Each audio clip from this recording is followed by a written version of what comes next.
नमस्कार. आजच्या या खास ऑडिओ बुकमध्ये तुमचं मनापासून स्वागत. आज आपण ऐकणार आहोत एक अशी कथा जी फक्त पुस्तक नाही तर आयुष्याकडे पाहण्याचा एक नवा दृष्टिकोन देतं.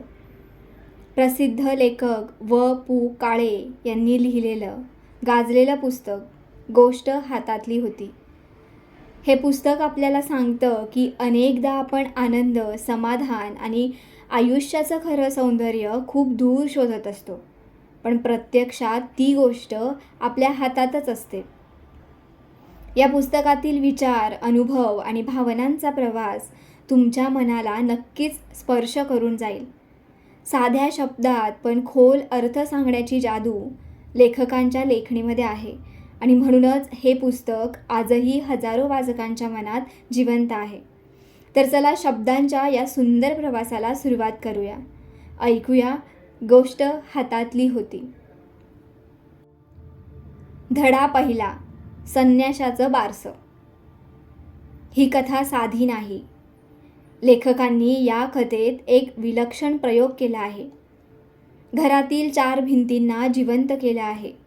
पूर्व, पश्चिम, उत्तर आणि दक्षिण या 4 भिंती बोलतात, विचार करतात, निरीक्षण करतात आणि माणसांच्या आयुष्याचं तत्त्वज्ञान उलगडतात. कथेची सुरुवात होते एका बारशाच्या सोहळ्यापासून. घरात आनंदाचं वातावरण आहे. सजावट, पाहुणे, गडबड, कौतुक सगळं काही चाललेलं असतं. पण त्या 4 भिंतींमध्ये मात्र वेगळीच चर्चा सुरू असते. पूर्व भिंत अचानक म्हणते की हे फक्त बाळाचं बारसं नाही तर एका संन्याशाचा जन्म आहे. बाकीच्या भिंती चकित होतात. तेव्हा पूर्व भिंत एक अत्यंत खोल विचार मांडते. खरा संन्यासी तो नसतो जो संसार सोडून जंगलात जातो. खरा संन्यासी तो असतो ज्याच्या मनात मी आणि माझं हा अहंकार नसतो. पाळण्यातलं ते नवजात बाळ अजून अहंकार, लोभ, स्पर्धा, मत्सर, खोटेपणा या सगळ्यांपासून दूर असतं. त्याला कोणाशी भांडायचं नसतं. स्वतःचं श्रेष्ठत्व सिद्ध करायचं नसतं. तो शांत असतो, निरागस असतो आणि म्हणूनच तो संन्यासी असतो. पण त्यानंतर कथा हळूहळू अत्यंत वादग्रस्त वळण घेते. बारशासाठी केलेल्या सजावटींमुळे भिंतींचा रंग निघतो आणि मग घरात सुरू होतात नवरा बायकोचे वाद. रघुवीर आणि श्यामा या दाम्पत्यातील कटुता उघडी पडते. रघुवीर सतत एक वाक्य बोलतो, तो प्रांत माझा नाही. घरकाम, मुलांकडे लक्ष देणं, सजावट, संवाद, प्रेम प्रत्येक गोष्टीपासून तो स्वतःला दूर ठेवतो. त्याच्याकडे पैसा आहे पण माणुसकी नाही. तो जबाबदाऱ्यांपासून पळतो आणि अहंकारात जगतो. श्यामा मात्र सगळं सहन करत असते. ती घर टिकवण्याचा प्रयत्न करते पण तिच्या मनात वेदना साचत जातात. या सगळ्या प्रसंगांमध्ये भिंती अत्यंत मार्मिक निरीक्षण करतात. त्या म्हणतात, माणसांमध्ये उभ्या राहणाऱ्या भिंती आमच्यापेक्षा जास्त मजबूत असतात. ही ओळ संपूर्ण कथेला अर्थ देते. पुढे कथा मुलगा आकाराभोवती फिरते. तो लहान असतानाच निरागस असतो पण हळूहळू तो मोठ्यांच्या वागणुकीतून शिकू लागतो. त्याचे वडील त्याला फोनवर खोटं बोलायला शिकवतात. बाबा घरात नाहीत असं सांग. आणि इथेच त्या निरागस संन्याशाचा अंत सुरू होतो. भिंतींना यात फार वेदना होतात. त्या म्हणतात, मुलं जन्मतः चांगली असतात पण समाज त्यांना बदलवतो. पुढे आकार हट्टी होतो, वस्तूंमध्ये आनंद शोधू लागतो, खोटं बोलू लागतो, अभ्यासांमध्ये शॉर्टकट शिकतो. रघुवीर त्याला पैशाने पास करवतो. शाळेत लाच देऊन त्याला पुढच्या वर्गात टाकलं जातं. आकारला शिकवलं जातं. पैशाने सगळं मिळतं. ही कथा इथे केवळ एका घराची राहत नाही तर ती संपूर्ण समाजाचं चित्र दाखवते. पुढे लेखक म्हणतात की पैसा वाढला पण संवाद हरवला. शिक्षण वाढलं पण संस्कार कमी झाले. घरं मोठी झाली पण नाती तुटली. मनोरंजन वाढलं पण माणुसकी हरवली. पुढे आकार मोठा झाल्यावर त्याच्यातही वडिलांचंच प्रतिबिंब दिसू लागतं. तोही भावनांपेक्षा सुख, पैसा आणि शारीरिक आकर्षण या सगळ्यांमागे धावू लागतो. म्हणजे जो संन्यासी म्हणून जन्माला आला होता तोच समाजाच्या प्रभावाने अहंकारी, स्वार्थी आणि भावनाशून्य बनतो. कथेतील सर्वात हृदयस्पर्शी गोष्ट म्हणजे या 4 भिंती माणसांपेक्षा जास्त संवेदनशील वाटतात. त्या रडतात, विचार करतात, समजून घेतात, पण माणसं मात्र स्वतःच्या अहंकारात अडकलेली असतात. कथेच्या शेवटी वाचकाच्या मनात एक मोठा प्रश्न उभा राहतो की आपणही जन्मतः असेच शांत, निरागस आणि निर्मळ होतो. मग मोठं होताना आपण नेमकं काय हरवून बसतो? ही कथा केवळ एका कुटुंबाची नाही, तर ती प्रत्येक घराची गोष्ट आहे. प्रत्येक त्या नात्याची गोष्ट आहे जिथे संवाद हरवला आहे. आणि म्हणूनच संन्याशाचं बारसं ही कथा मनाला खोलवर हादरून जाते. धडा 2. अतिवास्तववादी कथा. ही कथा वाचताना सुरुवातीला साधी वाटते, पण जसजशी पुढे सरकते तशी ती मानवी मनाच्या खोल अंधाऱ्या कोपऱ्यांमध्ये घेऊन जाते. लेखक या कथेत वास्तव आणि अतिवास्तव यांची अशी सांगड घालतात की वाचकाला क्षणाक्षणाला प्रश्न पडतो की हे खरंच घडतंय का, की हा माणसाच्या मनाचा खेळ आहे. ही कथा एका अशा व्यक्तीभोवती फिरते जी बाहेरून पूर्णपणे सामान्य दिसते, पण आतून तुटलेली, एकाकी आणि स्वतःच्या विचारांच्या जाळ्यात अडकलेली असते. कथेतील नायक आयुष्यातील सततच्या धावपळीमुळे, नात्यातील रिकामेपणामुळे आणि स्वतःच्या अपूर्णतेच्या भावनेमुळे मानसिकदृष्ट्या थकलेला असतो. तो जगासमोर हसतो, बोलतो, वावरतो, पण त्याच्या आत एक वेगळंच वादळ सुरू असतं. त्याला सतत असं वाटत राहतं की लोक त्याला समजून घेत नाहीत. त्याचं अस्तित्व असूनही तो कुठेतरी हरवत चाललाय. हळूहळू तो वास्तवापासून दूर जाऊ लागतो. त्याच्या विचारांमध्ये विचित्र गोष्टी निर्माण होतात. तो स्वतःशी संवाद साधू लागतो. कधी त्याला स्वतःचाच दुसरा चेहरा दिसतो, तर कधी एखाद्या प्रसंगात त्याला असं वाटतं की वेळ थांबली आहे आणि सभोवतालची माणसं नकली वाटू लागतात. लेखक इथे अतिवास्तववाद या संकल्पनेचा सुंदर वापर करतात. ज्या गोष्टी प्रत्यक्षात घडत नाहीत पण मनाच्या पातळीवर पूर्णपणे खऱ्या वाटतात. नायकाच्या मनात सतत 2 जग तयार होतात. एक बाहेरचं वास्तव आणि एक त्याच्या मनातलं अतिवास्तव. ही दोन्ही जगं इतकी मिसळतात की त्यालाच फरक कळेनासा होतो. कथेतील सर्वात महत्त्वाचा भाग म्हणजे माणसाचं मन किती एकाकी होऊ शकतं हे लेखक दाखवतात. सभोवती लोक असतात, घरं असतात, नाती असतात, पण तरीही माणूस आतून पूर्णपणे रिकामा असू शकतो. नायकाला सतत स्वतःच्या आयुष्याबद्दल प्रश्न पडत असतात की आपण नेमकं कोणासाठी जगतोय. आपल्या भावना खरंच कोणाला महत्त्वाच्या आहेत का, की आपण फक्त समाजाने दिलेल्या भूमिका निभावत आहोत. कथेतील वातावरणही अत्यंत गूढ आणि अस्वस्थ करणारं आहे. साधे प्रसंगही लेखक अशा पद्धतीने रंगवतात की त्यामध्ये एक मानसिक ताण जाणवतो. घरातील शांतता, रात्रीचं एकटेपण, आरशात दिसणारं स्वतःचं प्रतिबिंब, रिकामा खोल्या, या सगळ्यांमधून नायकाची मानसिक अवस्था उलगडत जाते. ही कथा प्रत्यक्ष भूताखेतांची नाही, पण ती माणसाच्या मनात दडलेल्या भीतींची कथा आहे. कथेतील एक मोठा संदेश असा की माणूस जेव्हा स्वतःपासून दूर जातो तेव्हा त्याचं मनच त्याच्यासाठी एक वेगळं जग तयार करतं. नायकाला वास्तवापेक्षा त्याच्या कल्पनांचं जग जास्त खरं वाटू लागतं आणि मग इथेच अतिवास्तववाद जन्म घेतो. लेखक या कथेतून आधुनिक आयुष्यावरही भाष्य करतात की आजच्या जगात माणूस बाहेरून यशस्वी दिसतो, पण आतून तो पूर्णपणे तुटलेला असतो. तो भावना दाबून ठेवतो, दुःख लपवतो, एकटेपणाला हसण्याच्या मुखवट्यामागे लपवतो आणि मग हळूहळू त्याचं मन वास्तवापासून दूर जाऊ लागतं. कथेचा शेवट वाचकाला अस्वस्थ करून जातो, कारण शेवटी प्रश्न उरतो की खरं वास्तव कोणतं, बाहेरचं जग की माणसाच्या मनातलं चाललेलं जग. ही कथा मानवी मनाचं मानसशास्त्र आहे. ती एकटेपणाचं चित्रण आहे. आधुनिक जीवनातील भावनिक रिकामेपणावर दिलेली तीक्ष्ण टिप्पणी आहे. आणि मग म्हणूनच अतिवास्तववादी कथा ही कथा वाचकाच्या मनात बराच काळ जिवंत राहते. धडा 3, सस्पेन्स. सस्पेन्स ही कथा फक्त रहस्य निर्माण करणारी नाही, तर ती माणसाच्या मनातील भीती, अपराधीपणा, प्रेम आणि असुरक्षितता यांचं अत्यंत प्रभावी चित्रण करणारी कथा. लेखक या कथेत सुरुवातीपासूनच एक गूढ वातावरण तयार करतात.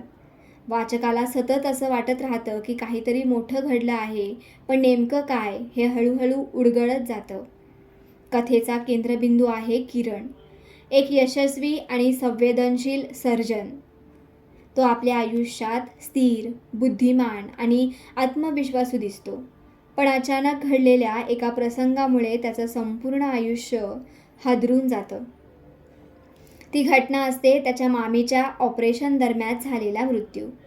मामीला साधा अपेंडिक्सचा त्रास असतो. ऑपरेशनही अवघड नसतं. किरण स्वतः अत्यंत आत्मविश्वासाने हे ऑपरेशन करायला तयार होतो. सगळं व्यवस्थित सुरू असतं. भूल दिली जाते, मशीन्स लावली जाते, ऑपरेशन सुरू होतं. पण अचानक परिस्थिती बदलते. मामीचा श्वास बिघडू लागतो, ऑक्सिजन कमी होतो आणि मग हृदय थांबतं. डॉक्टर प्रयत्न करतात, इंजेक्शन्स देतात, कार्डियाक मसाज करतात, पण काही उपयोग होत नाही. ऑपरेशन टेबलवरच तिचा मृत्यू होतो. हा प्रसंग किरणला आतून पूर्णपणे मोडून टाकतो, कारण त्याच्यासाठी ही फक्त पेशंट नव्हती, ती त्याच्या घरातील व्यक्ती होती. त्यानेच तिला ऑपरेशनसाठी तयार केलं होतं आणि आता त्यालाच वाटू लागलं की या मृत्यूसाठी मी जबाबदार आहे का? इथून पुढे मानसिक पातळीवर अधिक गडद होत जाणारी ही कथा माणसाला हादरवून टाकते. किरण बाहेरून शांत दिसतो, पण आतून अपराधीपणाने जळत असतो. त्याचा आत्मविश्वास तुटतो.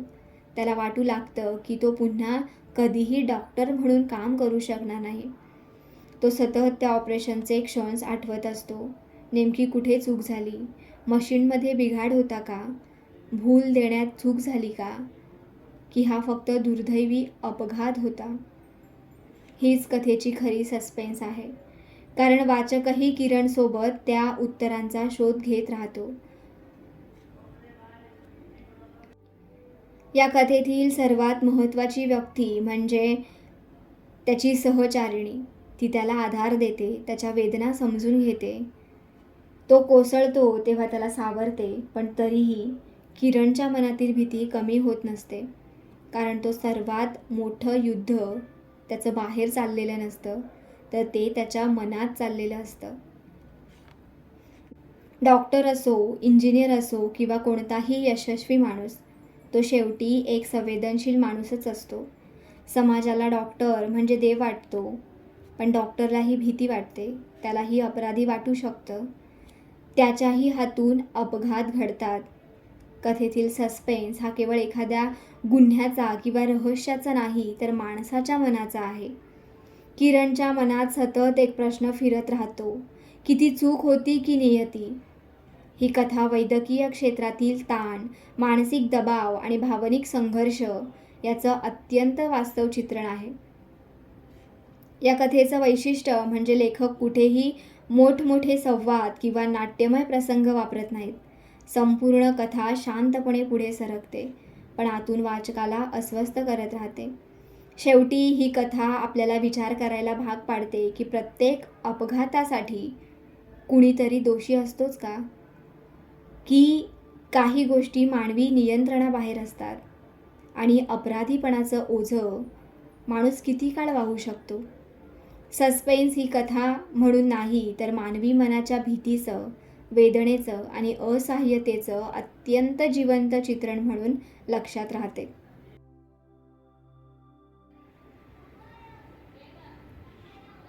धडा चौथा. गोष्ट हातातली होती. गोष्ट हातातली होती ही केवळ एका व्यक्तीची कथा नाही, तर ती प्रत्येक त्या माणसाची गोष्ट आहे जो आयुष्यभर आनंद, समाधान आणि प्रेम बाहेर शोधत राहतो. आणि शेवटी लक्षात येतं की ज्या गोष्टींच्या शोधात आपण भटकत होतो ती गोष्ट तर आपल्या हातातच होती. लेखक या कथेत अत्यंत साध्या प्रसंगातून आयुष्याचं मोठं तत्त्वज्ञान मांडतात.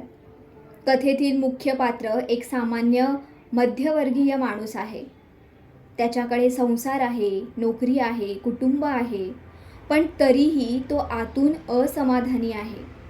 त्याला सतत असं वाटत राहतं की आयुष्यात काहीतरी कमी आहे, खरं सुख अजून मिळालेलंच नाही. दुसऱ्यांचं आयुष्य आपल्यापेक्षा खूप चांगलं आहे ही भावना त्याला सतत अस्वस्थ करत राहते. तो स्वतःच्या आयुष्याकडे न बघता कायम इतरांच्या आयुष्याकडे पाहत राहतो. कोणाकडे पैसा आहे, कोणाकडे मोठं घर आहे, तर कोणाकडे प्रसिद्धी आहे, कोणाचं वैवाहिक आयुष्य सुंदर दिसतं. आणि मग या तुलना करत करत तो स्वतःच्या हातात असलेला आनंद हरवून बसतो. या कथेतील सर्वात सुंदर गोष्ट अशी की लेखक आनंदाची व्याख्या फार साध्या गोष्टीतून करतात. एक कप चहातला संवाद, घरातलं हसणं, आईचा स्पर्श, पत्नीची काळजी, मुलांचं निरागस बोलणं, जुन्या मित्रांची भेट, या सगळ्या गोष्टी आयुष्यात खरं सौंदर्य आणतात. हे लेखक हळूहळू दाखवत जातात. पण माणूस मात्र मोठ्या स्वप्नांच्या मागे धावताना या छोट्या आनंदाकडे मात्र दुर्लक्ष करत जातो. कथेतील नायकही तसाच असतो. तो भविष्यातील सुखासाठी वर्तमान गमावत असतो.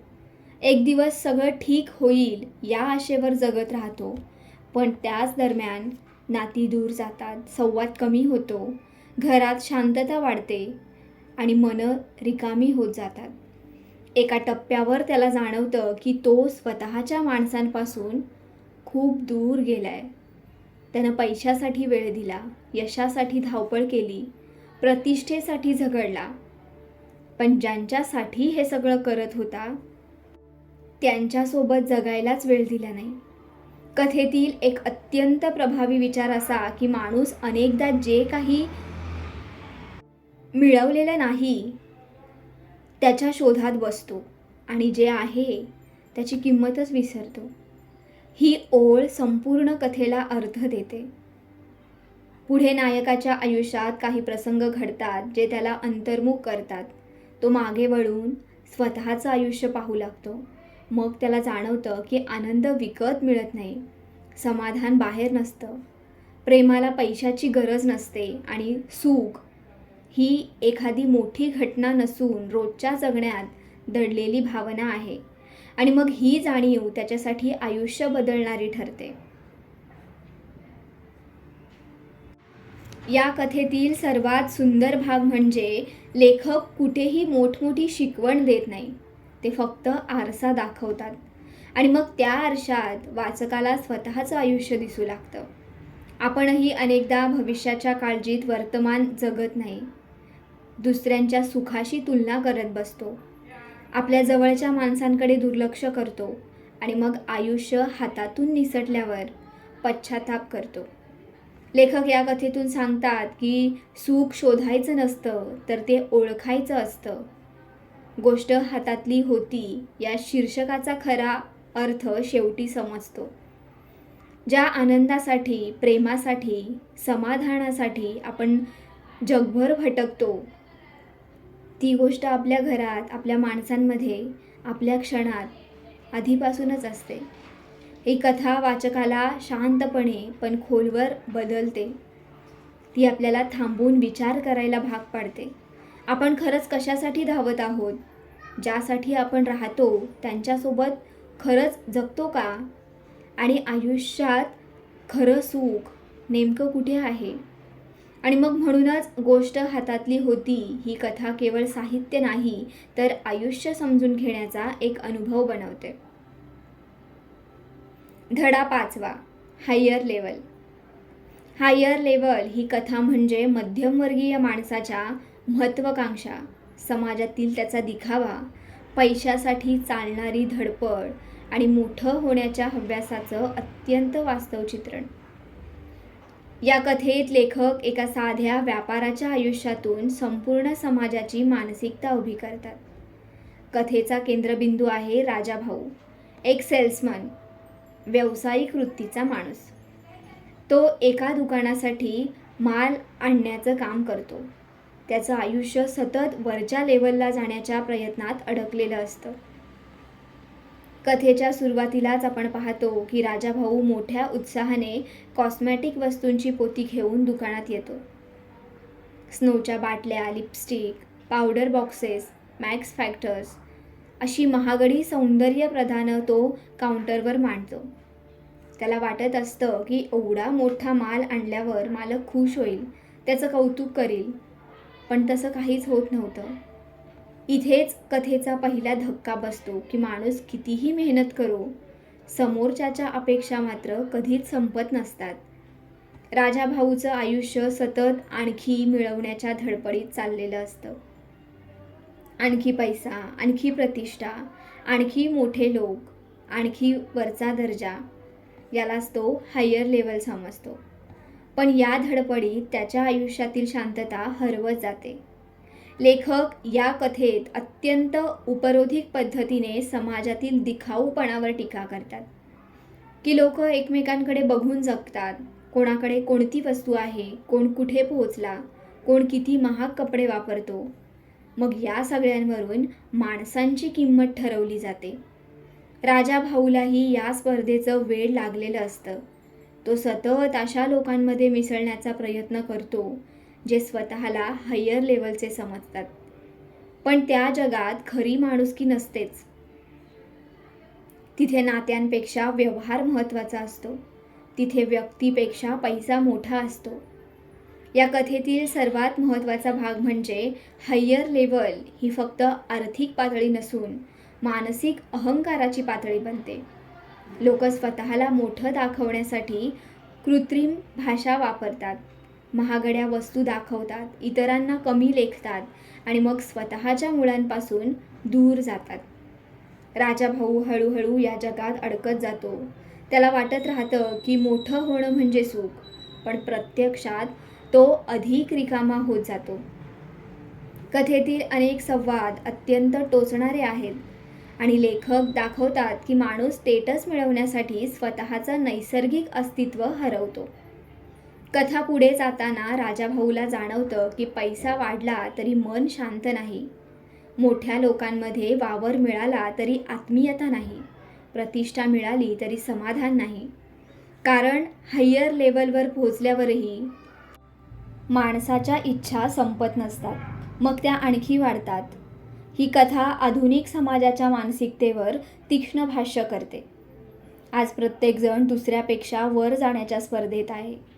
चांगली नोकरी, मोठं घर, महागडी गाडी, ब्रँडेड वस्तू, सोशल स्टेटस या गोष्टी मिळवताना माणूस स्वतःला हरवून बसतो. लेखक या कथेतून सांगतात की मोठं होण्यात काहीच चुकीचं नसतं, पण मोठं होताना माणूस पण हरवतं, ही खरी शोकांतिका आहे. कथेचं वैशिष्ट्य म्हणजे ती कुठेही उपदेश देत नाही, फक्त वास्तव दाखवते आणि त्या वास्तवात वाचकाला स्वतःचं प्रतिबिंब दिसतं. कारण प्रत्येकाच्या आयुष्यात कुठे ना कुठे एक हायर लेवल असतोच, जिथे पोहोचल्यावर सुख मिळेल असं आपल्याला वाटत राहतं, पण शेवटी लक्षात येतं की शांती, समाधान आणि प्रेम यांना कोणत्याही लेवलची गरज नसते. हायर लेवल ही कथा म्हणून नाही, तर आधुनिक मध्यमवर्गीय मानसिकतेचं जिवंत चित्रण म्हणून मनात कायम राहते. धडा 6. बॅग. एक सामान्य माणूस, त्याची रोजची धावपळ, कामावर जाणं, घरातील किरकोळ भांडणं. पण लेखक या साध्या घटनांमधून मानवी मनातील भीती, लोभ, असुरक्षितता आणि नैतिक संघर्ष यांचं अत्यंत प्रभावी चित्रण करतात. कथेचा मुख्य पात्र आहे माधव. माधव एक साधा, कष्टाळू, मध्यमवर्गीय माणूस. त्याचं आयुष्य रोजच्या जबाबदाऱ्यांमध्ये अडकलेलं आहे. घरात पत्नी, मुलगा, खर्च, कामाचा ताण या सगळ्यांमुळे त्याचं आयुष्य नेहमीच तणावाखाली असतं. कथेच्या सुरुवातीलाच एक छोटासा प्रसंग घडतो. माधवाचा मुलगा पिंटू काही कारणांवरून मार खातो आणि मग रागाने गप्प बसून राहतो. एक प्रसंग छोटा असला तरी लेखक इथे एक महत्त्वाची गोष्ट दाखवतात. घरातील ताण, चिडचिड आणि अपूर्णता यांचा परिणाम मुलांवरही होत असतो. यानंतर माधव कामासाठी बाहेर पडतो. त्याच्या हातात असते एक बॅग. त्या बॅगेत दुकानाचे पैसे असतात, तब्बल 6,807 रुपये. त्या काळात ही खूप मोठी रक्कम असते. माधव नेहमीप्रमाणे चालत असताना अचानक त्याच्याजवळ एक टॅक्सी येऊन थांबते. एक रुबाबदार माणूस त्याला पत्ता विचारतो. हा प्रसंग वर करणी साधा वाटतो, पण इथून पुढे कथेत तणाव निर्माण होऊ लागतो. माधवच्या मनात लगेच शंका निर्माण होतात की हे लोक कोण? यांना माझ्या बॅगेबद्दल माहिती आहे का? माझा पाठलाग तर होत नाही ना? साध्या मध्यमवर्गीय माणसासाठी पैसे म्हणजे सुरक्षितता असते आणि जेव्हा ते पैसे धोक्यात असल्याची भावना निर्माण होते तेव्हा मन पूर्णपणे अस्थिर होतं. लेखक या कथेतून माणसाच्या मानसिकतेचं अत्यंत सूक्ष्म चित्रण करतात. माधव बाहेरून सामान्यपणे वागत असतो, पण आतून त्याचं मन घाबरलेलं असतं. त्याला प्रत्येक माणूस संशयास्पद वाटू लागतो.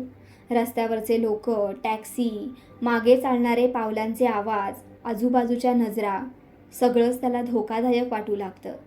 हीच कथेची खरी ताकद आहे. लेखक कुठेही मोठे थरारक प्रसंग निर्माण करत नाहीत.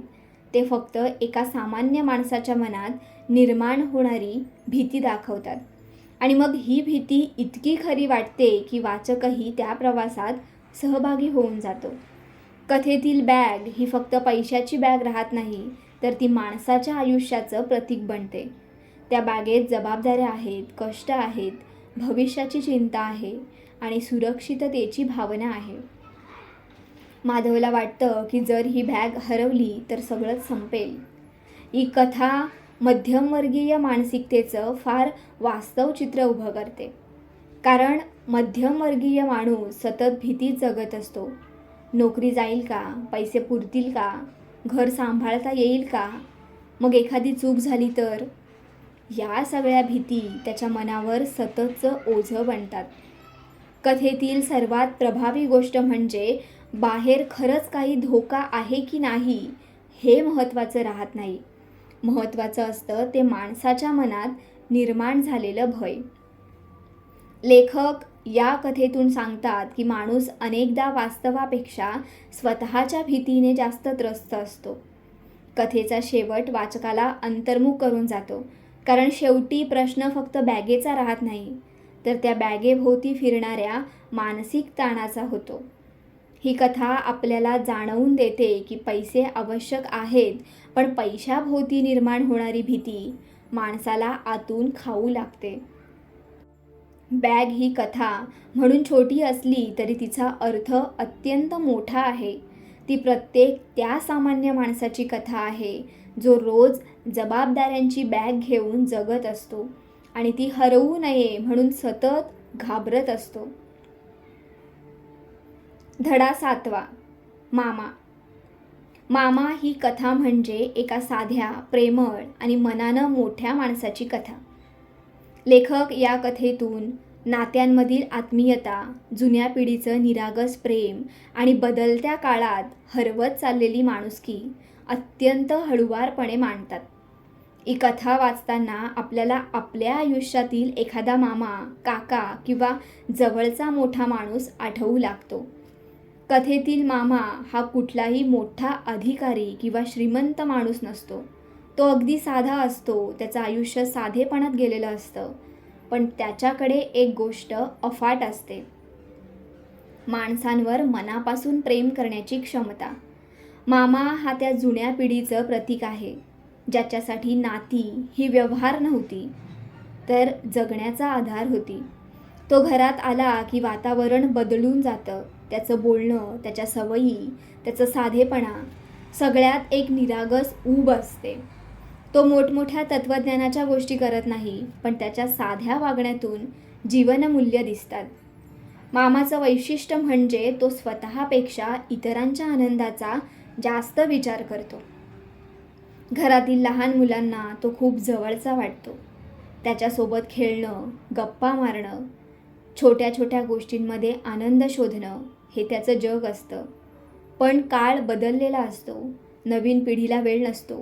नाती औपचारिक होत चाललेली असतात. लोक व्यस्त झालेले असतात. आणि मग या आधुनिक जगात मामासारखी माणसं थोडी विस्कटलेली, जुनाट वाटू लागतात. पण इथे लेखक अत्यंत सुंदर विरोधाभास दाखवतात की ज्यांना समाज साधं समजतो तीच माणसं खरं तर भावनिकदृष्ट्या सर्वात श्रीमंत असतात.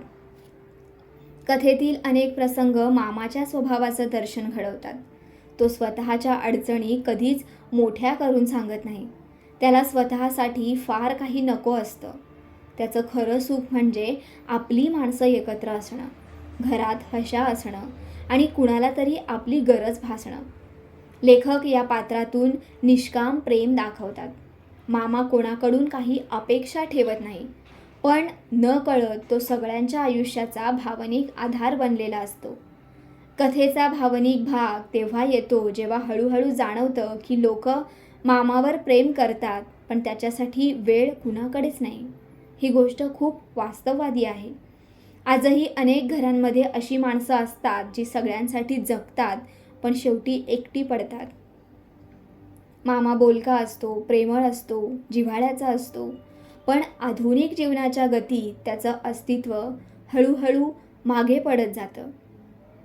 कथेतील सर्वात मोठी ताकद म्हणजे लेखक मामाला महान दाखवत नाहीत, तर ते त्याला अगदी खऱ्या माणसासारखा दाखवतात. थोडा भावूक, थोडा हट्टी, थोड्या जुन्या विचारांचा, पण मनाने अत्यंत स्वच्छ. आणि म्हणूनच हे पात्र इतकं जिवंत वाटतं. कथेच्या शेवटी वाचकाच्या मनात एक खोल हुरहुर निर्माण होते, कारण लक्षात येतं की आपल्या आयुष्यातील काही माणसं खूप मोठी नसतात, पण त्यांच्यामुळेच आयुष्य उबदार वाटतं. मामा ही कथा म्हणजे नात्यांमधील हरवत चाललेल्या उभेबद्दलची कथा. ती आपल्याला आठवण करून देते की प्रेम व्यक्त करण्यासाठी पैसा लागत नाही. माणसाला मोठं बनवतं ते त्याचं मन, आणि घराला घरपण देतात ती अशी साधी माणसं. लेखक या कथेतून अत्यंत शांतपणे एक मोठा विचार मांडतात की ज्यांनी आपल्याला इतकं प्रेम दिलं त्यांच्यासाठी आपण खरंच किती वेळ दिला. म्हणूनच मामा ही कथा फक्त एका व्यक्तीची राहत नाही, तर ती त्या प्रत्येक माणसाच्या आयुष्यातील त्या प्रेमळ, साध्या आणि विस्मरणात जात चाललेल्या माणसाची कथा बनते.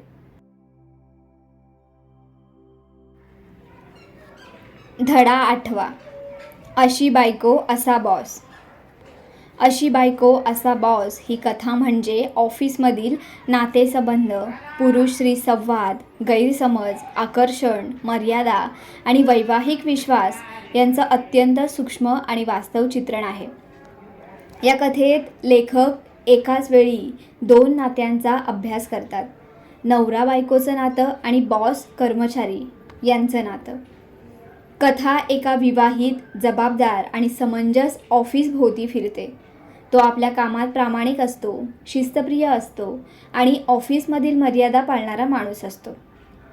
त्याची पत्नी सुषमा अत्यंत समजूतदार, प्रेमळ आणि आत्मविश्वासू असते. त्यांचं वैवाहिक आयुष्य शांत आणि विश्वासावर उभं असतं. पण ऑफिसमध्ये येते एक नवीन तरुण कर्मचारी, फडके. ती स्मार्ट असते, आत्मविश्वासू असते आणि बॉसकडे थोड्या वेगळ्याच नजरेने पाहू लागते. ती मुद्दाम जवळीक वाढवण्याचा प्रयत्न करते. सुरुवातीला हे सगळं साधं वाटतं, पण हळूहळू तिचं वागणं अधिक वैयक्तिक होत जातं. ती बॉसशी बोलताना मुद्दाम लाडीकपणे वागते. सर, मी तुमच्यापेक्षा कितीतरी लहान आहे, अशा बोलण्यातून ती जवळीक निर्माण करण्याचा प्रयत्न करते. पण कथेतला बॉस अत्यंत सावध असतो. तो परिस्थिती समजून घेतो. त्याला जाणवतं की ही जवळीक पुढे गैरसमज निर्माण करू शकते आणि मग इथेच त्याचा स्वभाव दिसतो. तो तिचा अपमान करत नाही, उद्धटपणे वागत नाही, पण स्पष्ट मर्यादा ठेवतो. तो एक महत्त्वाचं वाक्य बोलतो, I am concern with the work and not with the person. हे वाक्य संपूर्ण कथेला दिशा देतं. तो ऑफिस आणि वैयक्तिक आयुष्य यांच्यामध्ये स्पष्ट सीमारेषा ठेवतो. पण फडके मात्र हळूहळू अधिक गुंतत जाते.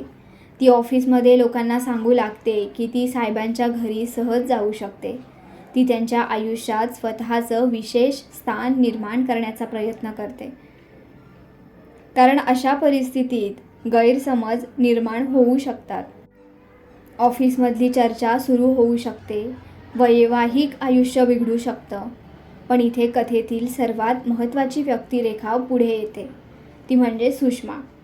सुषमा ही संशयी किंवा भांडखोर पत्नी नसते. ती अत्यंत समंजस असते. जेव्हा फडके घरी येतात तेव्हा सुषमा तिचं स्वागत आदराने करते. ती परिस्थितीला असुरक्षिततेने नाही तर आत्मविश्वासाने हाताळते. नातं टिकवण्यासाठी प्रेमा इतकाच विश्वासही महत्त्वाचा असतो. सुषमा नवऱ्यावर विश्वास ठेवते आणि म्हणूनच ती घाबरत नाही. तर दुसरीकडे कथेतला बॉसही आपल्या मर्यादा विसरत नाही.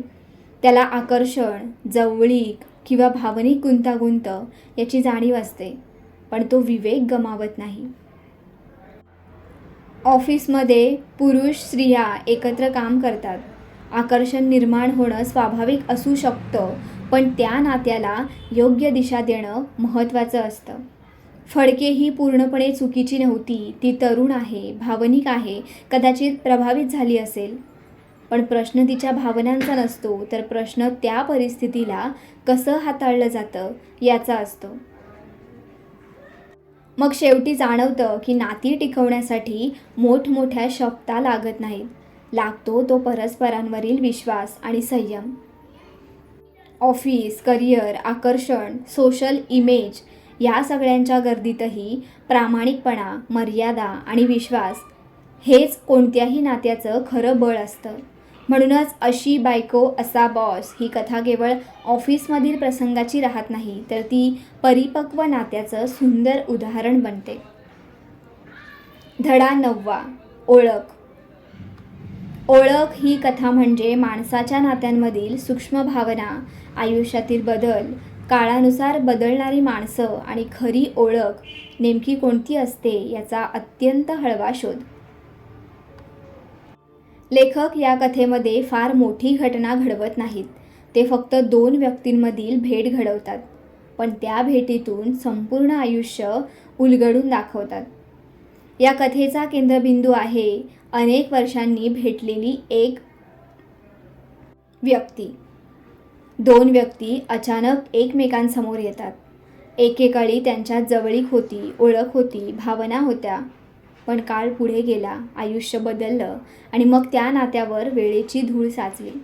सुरुवातीला त्यांचं बोलणं अगदी औपचारिक असतं की कसे आहात, काय चाललंय, खूप दिवसांनी भेटले.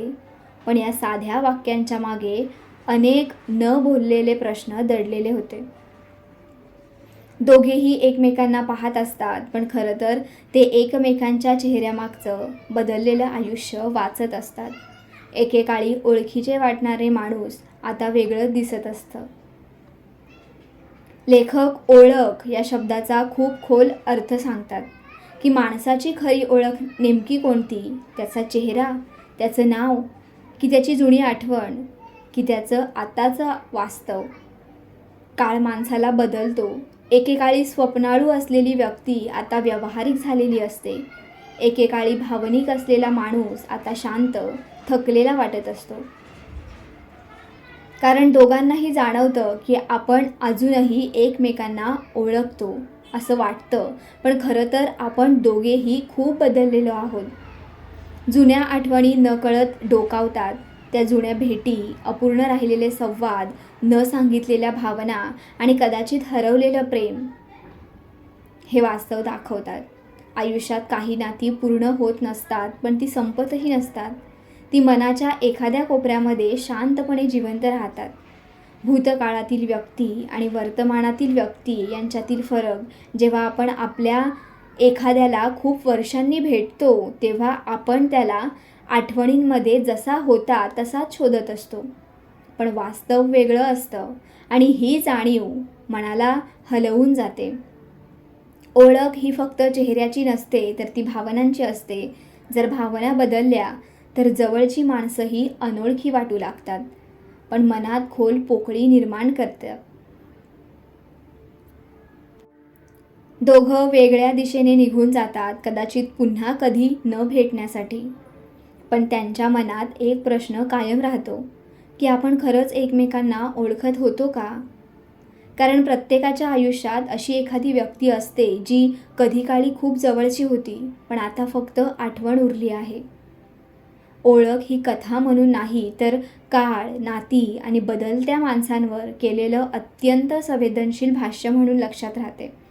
आपल्याला शिकवते की माणसं बदलतात, वेळ बदलतो, नातीही बदलतात, पण काही आठवणी मात्र कायम मनात राहतात. जणू एखादी जुनी ओळख अजूनही शांतपणे श्वास घेत आहे.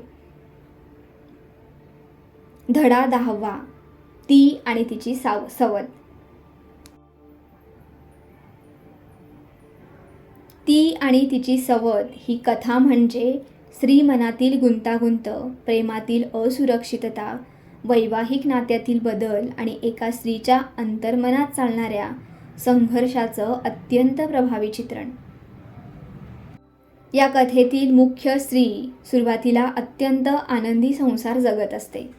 तिचा नवरा तिच्यावर प्रेम करणारा, काळजी घेणारा असतो. घर, संसार, छोट्या छोट्या आठवणी या सगळ्यांमध्ये तिचं आयुष्य पूर्ण वाटत असतं. तिला वाटतं की माझा नवरा फक्त माझाच आहे. ही भावना प्रत्येक प्रेम करणाऱ्या स्त्रीच्या मनात असते. पण हळूहळू तिच्या लक्षात येऊ लागतं की नवऱ्याच्या आयुष्यात काहीतरी बदलत आहे. त्याचं वागणं बदलतं, तो कमी बोलू लागतो, विचारात हरवलेला दिसतो, घरात असूनही दूर वाटतो आणि तिच्याशी असलेली सहज जवळीक कमी होऊ लागते. सुरुवातीला ती स्वतःलाच समजावते की कामाचा ताण असेल, थकवा असेल, पण स्त्रीचं मन फार संवेदनशील असतं. तिला जाणवत राहतं की नवऱ्याच्या मनात कुणीतरी दुसरी आली आहे. इथून कथेतील भावनिक संघर्ष सुरू होतो. कधी ती दुसरी स्त्री असते तर कधी नवऱ्याचं काम, कधी महत्त्वाकांक्षा, कधी बाहेरचं जग. म्हणजेच जे काही स्त्रीच्या वाट्याचं प्रेम कमी करतं ते तिच्यासाठी सवत बनतं. कथेतील पत्नीच्या मनात अनेक भावना एकत्र निर्माण होतात. असुरक्षितता, मत्सर, राग, दुःख आणि तरीही नवऱ्यावरचं प्रेम. ती स्वतःशी सतत संघर्ष करत राहते. तिला नवऱ्याला प्रश्न विचारायचे असतात, पण नातं तुटेल या भीतीनं ती गप्प राहते. ती स्वतःची तुलना त्या दुसरीशी करू लागते की मी कमी पडले का? माझ्यात काय उणं आहे का? प्रेम बदलतं का?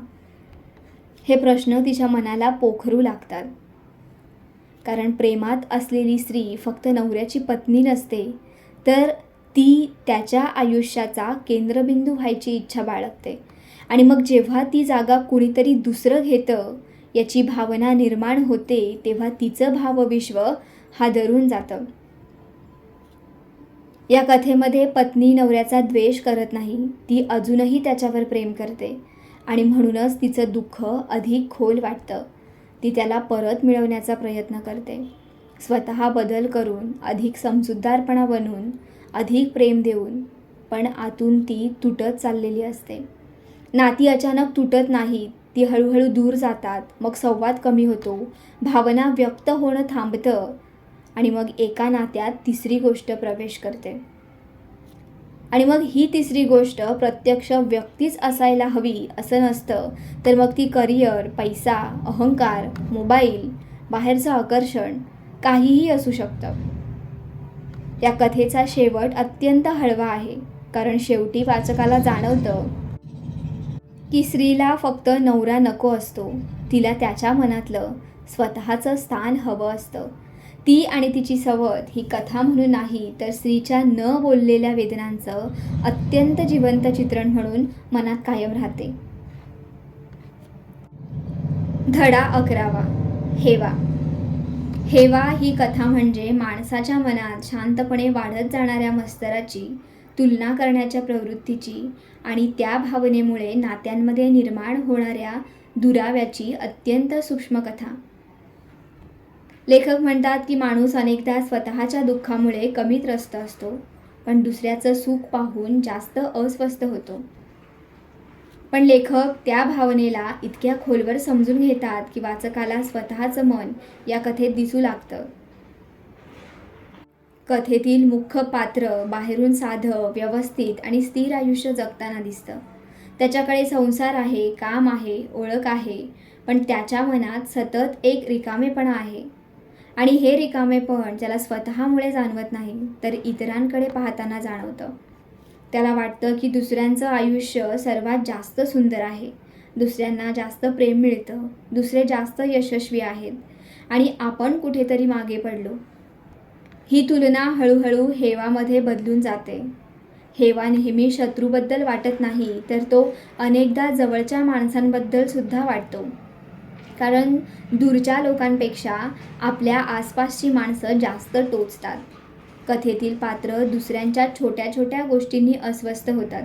कुणाचं कौतुक झालं, कुणाला बढती मिळाली, कुणाचं नातं आनंदी दिसलं, कुणी नवीन वस्तू घेतली आणि न कळत त्याच्या मनात कटुता निर्माण होऊ लागते.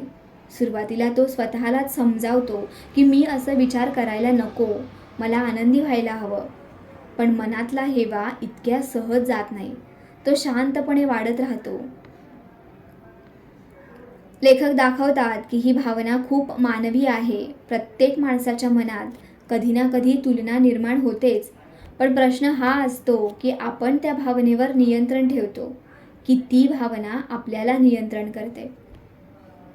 तो दुसऱ्यांच्या आनंदात आनंद मानू शकत नाही.